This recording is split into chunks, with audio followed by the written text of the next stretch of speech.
Mark, Hey, Paul. how are you? I'm good. I'm good. Just appreciating this artwork inside this issue of Titans, man. It's really good. Yeah, it's a brand new year, um, but we still have some things that are carrying over from last year into this year.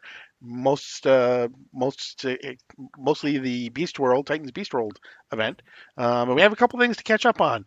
So we're going to take a look at three and a half basically. We'll take a look at like three and a half different Beast World entries, and we'll do all of that right after this.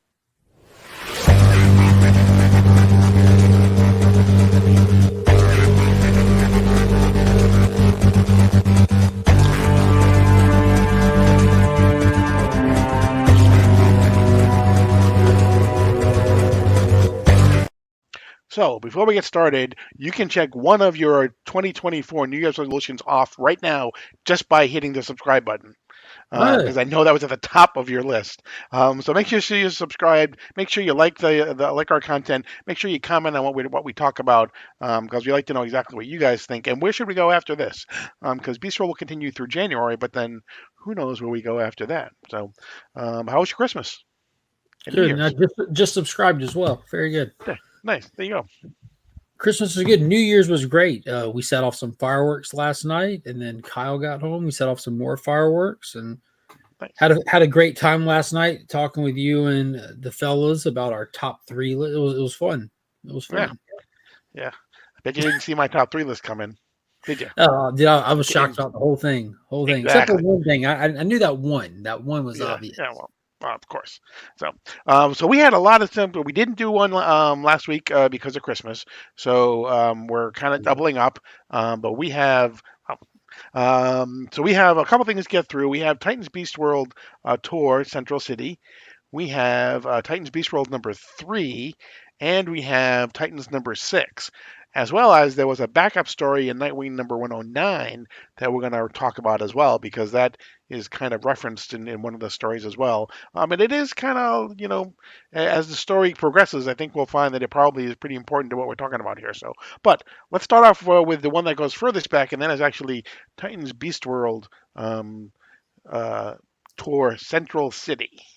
Yep. I wasn't a big fan. You want me to run through this one?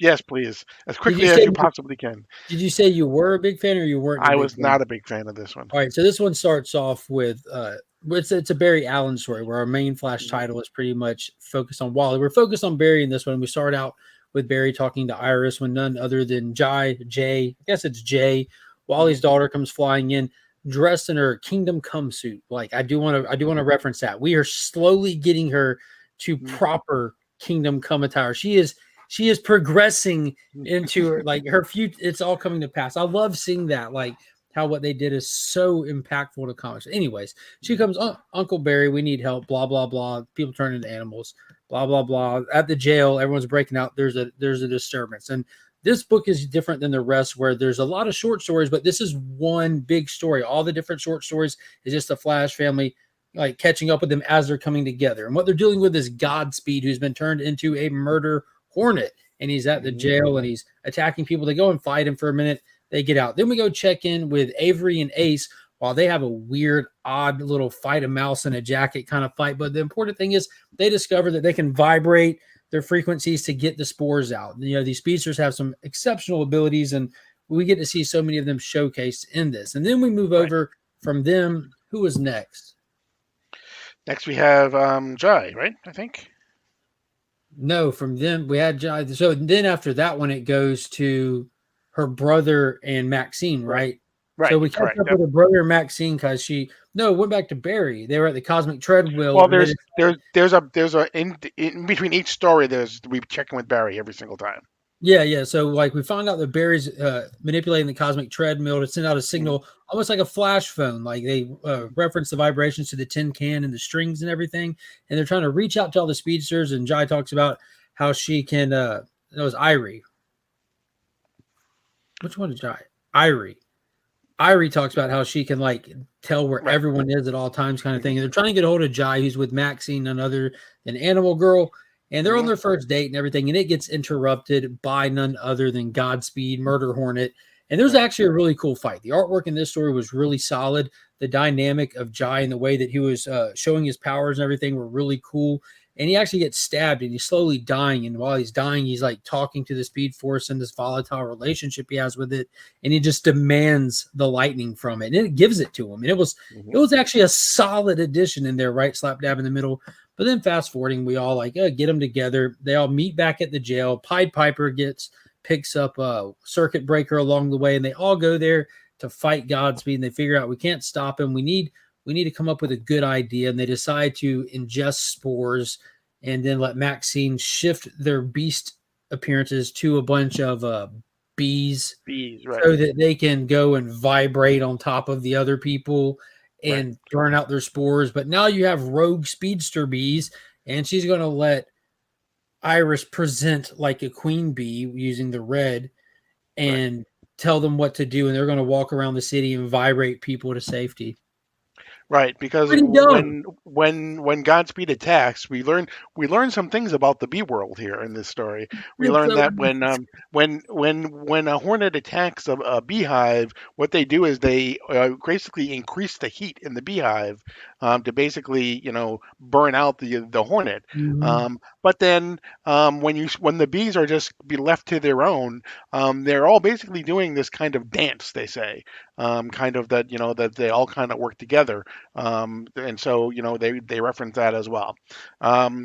Maybe it's a Cy Spurrier thing that I just interestingly enough, in this week's or in this latest week's comics, there are ads for Cy Spurrier, who's writing John Constantine again, and I am excited for that because that's where I think his wheelhouse is. I'm not really enjoying anything that he's writing about the Flashes right now. Yeah, it was super weird. Yeah. And the inconsistencies in the artist really threw me off because Jai was drawn super well in his focus story. Then after that, you see they're drawing him like a misshapen Hulk almost. Yeah, I mean, I did kind of enjoy, and you mentioned it, but I did also notice that, almost each of these world tours have been a little bit different. We've had one that had a little bit longer stories, one that had like 5 stories. This one is one story throughout the entire thing with just some kind of interludes in the middle. So I like the fact that they're kind of, varying them and, kind of changing them up a little bit. But this one just wasn't for me. Not everyone's going to be for everybody. As with a lot of these, it has its stronger moments and its weaker ones. I genuinely love the stuff with Maxine and Jai. Yep. Jai. Yeah. Like I legitimately enjoyed that a lot. I'm like, I want him to have his own book. Like when he knocked over the table and you see the all black shirt with a flash of my eyes running out. I'm like, these two need their own book, like sooner than later. This is like the new Super Sons right here. And give Jay and Maxine and Irie a book together. Yeah, and you also mentioned, Ace developed some sort of a new power that the Flash Pulse. So we might see that somewhere down the road. It's a working title. He admits it's a working title. That terrible book Speed Force that they put out featuring specifically Ace and Avery, but I picked up issue 1 and I'm like, no, hard pass. I did the same thing. I picked up issue 1 and I'm like, okay, I got issue number 1. I think I'm done with this now. Yeah, I feel like I collected the whole thing. Right. Exactly. Put a bow in it. So with the Titans Beast World Tour Central City, that week also we saw Nightwing number 109 came out, and in the backup story there is a story that involves Damian, and Damian basically goes below the Gotham City Zoo, where he's met by someone who we don't really know who she is, but she has the ability to turn people. She has the spores as well, and so she injects her spores into Damian, and Damian actually becomes a cat-like creature, and that's kind of where we end the short story, and the second story in the back of Nightwing 109, which will be important because he gets referenced a little bit later on in our Titan story. But before we get to the Titan story, we had Titans Beast World number 3 that came out. So, with a very menacing Batwolf on the cover. Yeah. Would you like to take us through this one? Sure.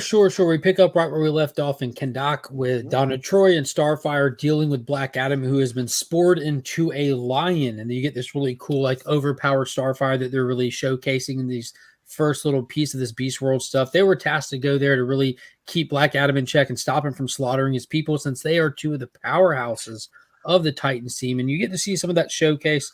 We see the speedsters showing up. We got Wally and Impulse showing up, and they're just kind of saving people, keeping the collateral damage down. Cut over to Nightwing, who's got Batman in the cage, and he's got his doctor friend investigating that and looking into that. Her kids are at the Titans Tower, worrying about the safeties and all that. The safest place in the world you can be right now is Titans Tower with all the security stuff. We got to figure all this out. It's impenetrable. Flip the page. Detective Chimp has just walked in the door. They freak out, throw it like, yo, I get it. People are turning to animals. I'm an animal. Honest mistake. No hard feelings. Right. I'm the world's greatest detective. I'm here to solve some things. At the same time, you have bird people attacking planes. Power Girl trying to intercept. She gets infected, which we saw in the very first tour Metropolis. So it's cool to see where that actually happened. None other than John Kent hears the call, steps in. He's like, guys, get out of here. I got this. Turn the page. My arms go straight up in the air. Dude goes electric blue and takes her out. Like, we're going to the sky. If you don't know, now you know. When John Kent, it's his Super Saiyan mode. He has the ability to like just really push his powers to the limit, to really flex them. And when he does, he literally shifts into electric blue because of the Lazarus planet event that happened. The Lazarus rain got on him, and it gave him that effect that kind of alters his powers. They've been building and teasing this since Philip Kennedy Johnson took over Superman years ago. They were showing that he has something in his powers that's untapped. That's what it is. The Lazarus effect unlocked it, where he's able to access it. Cut back to the Starfire Black Adam fight. They're just duking it out for a while until finally Black Adam dips out of nowhere. And that's where we learn something about this. Though that these people are running on rage, they do have that fight or flight still. They have instincts. This instinct thing comes up again later in Titans. He was getting too hurt. Not that he would lose the fight, but like an animal, if it gets a little hurt, it's like, this ain't worth it. I'm out. You know, that what is it? Time and place kind of hunters kind of thing. Like too much energy, not worth it. I'll wait on something easier. Cut to space. We're dealing with Garo, where Raven has an idea. Donna Troy, you have the lasso of persuasion. See what you can do. She's like, well, I can actually lose my mind trying to do that. Raven's like, no worries. We don't need your mind. What? If you lose it, I'll try to find it. So she lassos it up. She tries to hold it off while we cut to Amanda Waller, the woman of the hour, the woman of the year, the big catalyst behind all of this. She's going to one of her black sites with Peacemaker, and they're being chased by shark people. And she's walking in all casually while Peacemaker's holding them all back and everything. And where is she going? None other than Rikers Island to get Lex Luthor. And he's like, oh, blah, blah, blah. I started to do his Lex Luthor thing. And she's like, dude, shut up before I kill you. We got to go slay Beast Boy. So it looks like she's making a play for Beast Boy. And if I'm not mistaken, this was the issue where you find out that she did all this. No, that was probably Green Arrow. Guess it doesn't hurt to say it. So they're adding context across the DC titles because Amanda Waller has been everywhere. She's been behind the scenes and in the cracks for a good solid year and a half. We've been calling it for a long time, but she intentionally initiated this whole thing because her goal is to assassinate all the heroes. That's not a secret. That was released in the DC Primer earlier this year. But the reason why she was happy to initiate this Beast event is so that the world will see the heroes the way that she does. She's trying to turn the public zeitgeist against them. And so she's happy with whatever fallout comes from this. She always has an ace up her sleeve. If she needs to shut it down, she'll shut it down. But in the meantime, let what we perceive as chaos reign and let the world see them for how she sees them. Great issue.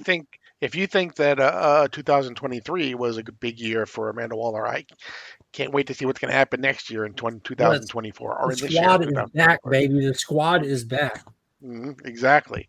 Because we've already been announced that they have the Suicide Squad, the Dream Team coming. With Dreamer and Clock King, I mean, come on, it's like, wow, they're pulling out some in Bizarro. I mean, they're pulling. Last they're pulling time out all she had stuff. Match. Remember, she had Match on the last team. Yeah. Right.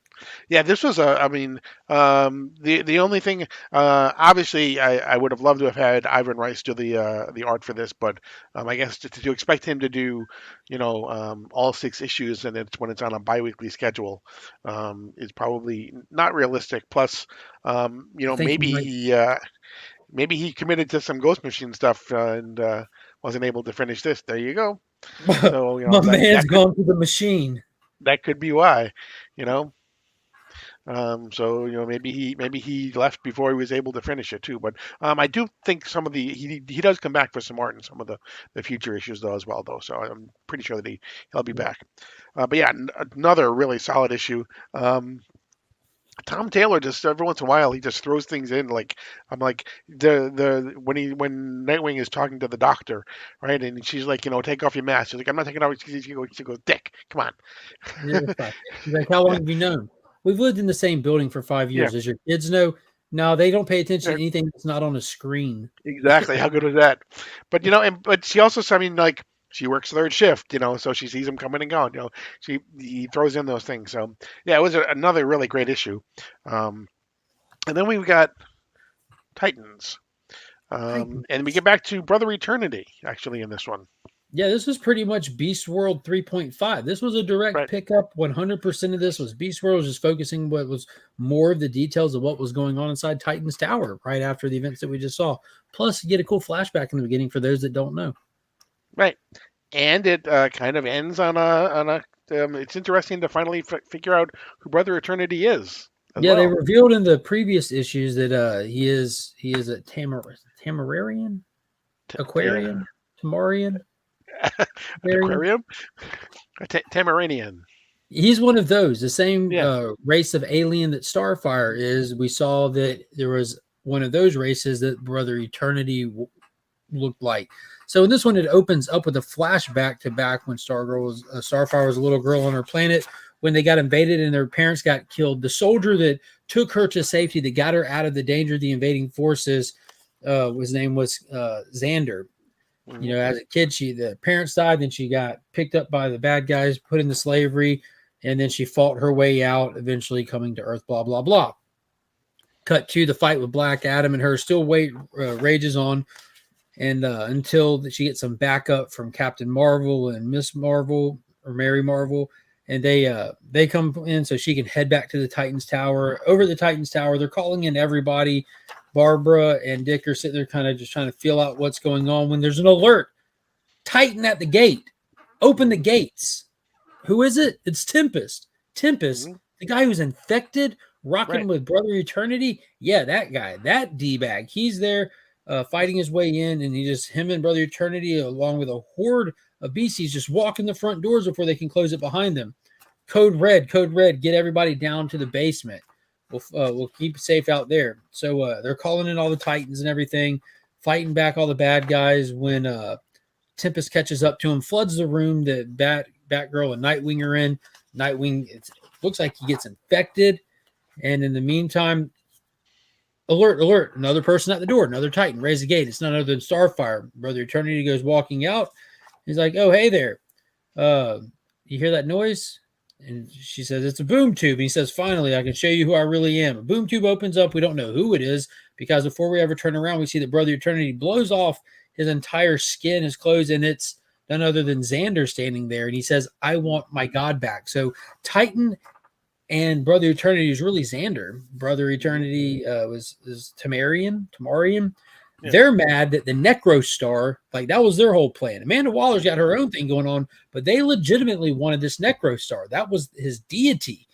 The Starfire feels like the gods betrayed her, so she fought for herself and got her own freedom. And apparently he's still hanging on to some kind of deity or something. And they're there because they want it back. The Titans banished it, got rid of it, whatever. They sent it through the boom tube in issue 1 of Beast World. So they want it back.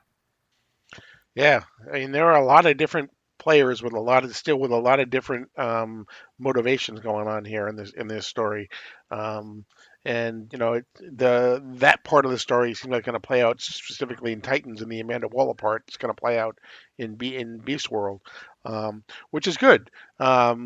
because you know, depending on, you know, if you're just a Titans fan, you can actually just get the whole story for what, you know, with Xander and everything just in this part, just in those issues too, and you don't necessarily need to even really go to Beast World other than to, you know that, you know, Starro you know, attacked, and Gara, you know, became Garo and all that, but you can kind of keep them separate. So kind of ingenious. So again, what Tom Taylor, because he's writing both of these, obviously, he's writing Titans and Beast World. Um, yeah, I really enjoyed this issue. The art, Nicola Scott, I think, was probably just on it for the first the This first. was see that's what I was about to mention. This was Tamara. It was Bond villain that did this one, right? It was Travis Moore, right? No, okay, so Bond Travis villain. Moore did the art. Okay, yeah, Travis Moore. So yeah, we had a different artist on this one and Beast World proper this week. Right. Yeah, So maybe Meyer it's just was. a bye week. It could be. You know, like I said, I mean, it would, to expect Ivan Rice to do 6 issues in the course of 12 weeks or 2 months, which is I think 8 weeks or whatever. You know, probably isn't realistic. But George Perez was doing five issues at one point early in his career. So, and if you're interested in finding out, just can't cut the mustard. yeah, if you're interested in finding out more about Starfire and her earlier time, they actually reissued the reprint of New Teen Titans #1 was this past week as well, so you can catch up there too. So I think that was probably intentional, and of course they did a nice foil copy that I got as well. So yeah, I got that right as well here. as you gave it away. Yeah. I gave it away. New DC Yep. Day every Tuesday at 2 p.m. There you go. There you go. So we're rolling along. We're halfway through Titans Beast World now. I got to say that, you know, I have not of the events that we've covered so far, I have not been disappointed in anyone. There've been certain disappointments in and out on particular entries of the overall thing, but overall, so far they've done pretty well, I think, with these Dawn of DC things, and even going back to Dark Crisis before that. So yeah, I'm real happy, and I can't wait to see where it goes now this month in January. So. But that's going to be it for this edition of DC Comics Deep Dive. As always, I am Mark, but he didn't see that because he was looking down, but I pointed the wrong way again. He is Mark. I assume it's going to happen, but we are leaving. And you are now leaving. That's at 28:15.